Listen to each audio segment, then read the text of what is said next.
تفضل احكي. هاد الاستهزاء وهاد الاهانات كلها من عند الرئيس، هاد الرئيس يعني العنصري اللي فيه الافعال ديالو صهيونيه. بك تكلم. وعند الجزائر رئيس جمهوريه عبد المجيد تبون، ولكن الداخل ديالو راه صهيوني.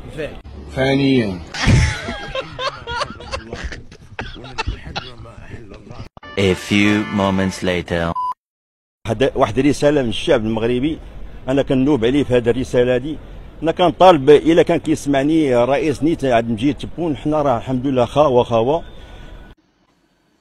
تتمنيك علي.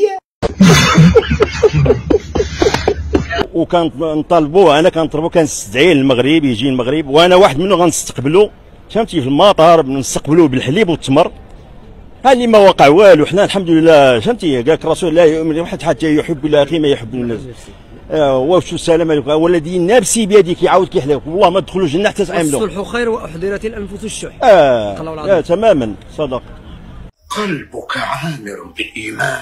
وثاني ونستقبلوه الحمد لله بالحليب والتمر هنا، ويجلس معنا ويمشي عند الملك حتى ويجلس معاه، ويكون واحد الجلسه محبوبه فهمتي.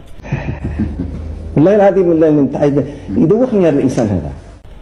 والله يحب السلام فهمتي، ويحب الصلح، والصلح خير.